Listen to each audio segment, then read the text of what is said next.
करने को तैयार नहीं। मोमिनपुरे के अंदर में गर्द का धंधा होलसेल और रिटेल में खुलेआम चल रहा है। यही वहाबी लोगों के हाथ में इसका पूरा होलसेल का और रिटेल का पूरा धंधा है। इन पे कार्रवाई नहीं हो रही है। कौन है इनका गॉडफादर? क्यों हमारा पुलिस डिपार्टमेंट खामोश है? कैसे ये आतंकवादी आकर के मोमिनपुरे के अंदर में छुपता है? कैसे पनाह दी जाती है? कैसे बांग्लादेशियों को वहां के सेल्फी होटल से पकड़ा गया? क्यों नहीं उस सेल्फी होटल को अभी तक क्या अपना लॉक लगाया गया? तनवीर होटल से बांग्लादेशी पकड़ा गया था।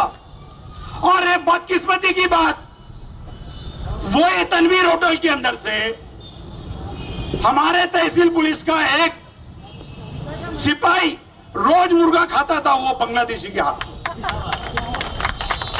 4 साल तक रहा वो वहां पर। मैं गुप्त में नाम नहीं लेना चाहता, मेरे पास तो बहुत नाम की लिस्ट है, अगर बोलूंगा तो बेचारा नौकरी से भाग जाएंगे कहीं। मेरा मकसद किसी को नौकरी से निकालना नहीं है। वो बांग्लादेशी से मुर्गा खाते रहे और जब एटीएस का थोड़ा सा दबाव पड़ा तो उसी को पकड़ लिए। ये बांग्लादेशी है। तो ये बांग्लादेशी लोग इन वहाबी होटलों में नौकरी कैसे कर रहे हैं? ये दिखता नहीं।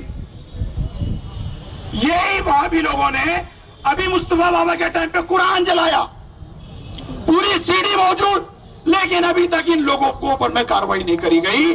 जब ऐसे आतंकवादी विचारधारा पे अगर पुलिस पॉलिटिकल दबाव में कार्रवाई नहीं करेगी तो इनकी हिम्मत बढ़ेगी नहीं तो क्या होगी? बम ब्लास्ट किया। उनको लगा कि जब नागपुर में कुरान जलाने के बाद भी अगर हमारे पे कार्रवाई नहीं हो सकती है तो इस महाराष्ट्र के अंदर हम कहीं भी कुछ भी कर सकते हैं। इसलिए उन्होंने बॉम्बे के अंदर बम ब्लास्ट किया। मेरा फिर पुलिस डिपार्टमेंट से रिक्वेस्ट है कि वो किसी समाज, किसी पॉलिटिकली दबाव के अंदर ना आए। आरोपी है चाहे कोई भी हो। हमारा सुन्नी मुसलमान अगर गलती करता है आप उसको पकड़िए, हम उसको नहीं रोकेंगे, बिल्कुल नहीं रोकेंगे। लेकिन अगर दूसरा आदमी इतना बड़ा काम कर रहा है तो पॉलिटिकली दबाव के अंदर में अगर आप कार्रवाई नहीं करेंगे हम एहतजाज जरूर करेंगे। ये हमारा संवैधानिक अधिकार है। हम कानून के अंदर में डिस्क्रिमिनेशन बर्दाश्त नहीं करेंगे।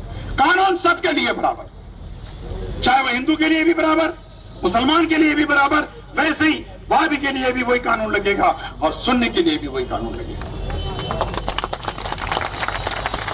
आप बिना वजह किसी को भी उठा लेते हो, जिन्होंने नहीं किया उनको उठा रहे हो। पुलिस डिपार्टमेंट थोड़ा सा सोच करके काम करे, वरना ये आतंकवादी बढ़ते रहेंगे, ये आतंकवाद बढ़ता रहेगा और इसको न आप रोक पाएंगे न लोगों का मरना रोक पाएंगे। इसलिए आतंकवाद को रोकना है तो आतंकवादी विचारधारा के लिए जहां पर भी मिले वहां लगाम लगाइए, जहां भी दिखता है वहां लगाम लगाइए। उसको किसी को भी आप मत छोड़िए। पुलिस डिपार्टमेंट, पुलिस विभाग के अधिकारियों से मैं रिक्वेस्ट करूंगा कि वो पॉलिटिकल प्रेशर में ना आए। और हजरात, अब यहां पर मैं एक और चीज मैं आप लोगों को अभी पूरे ईमानदारी के साथ बता देना चाहता हूं कि हमारी ये डिमांड सुन्नी वक्फ बोर्ड से वहाबी को अलग करके वहाबी वक्फ बोर्ड अगर केंद्र सरकार ने 6 महीने के अंदर में नहीं बनाया और हमारी मस्जिदों को आतंकवादियों के हाथ में जाने का रास्ता खुला रखा तो हम 6 महीने के बाद पूरे हिंदुस्तान के अंदर में मस्जिद बचाओ आंदोलन शुरू करेंगे।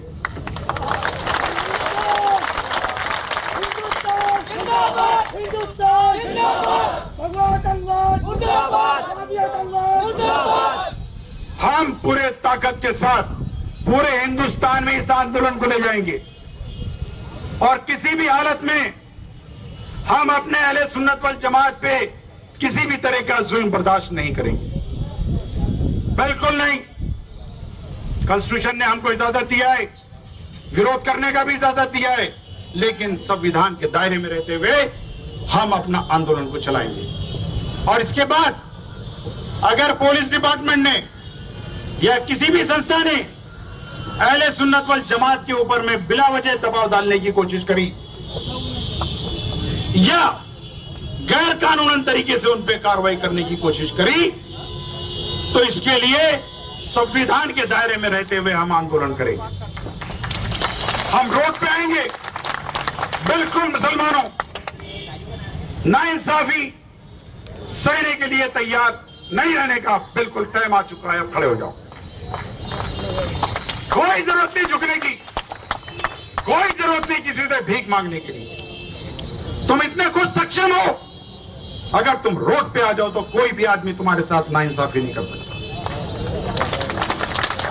डर निकालो, डर।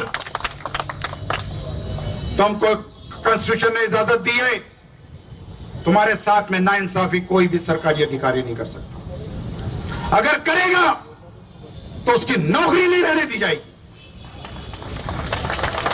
ये समझ ले लो।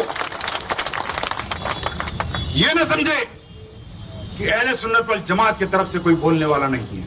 अब अहले सुन्नत वल जमात किसी भी तरीके के दबाव में आने वाली नहीं। मैं अपने आलिमों की तरफ से जिम्मेदारी से बोल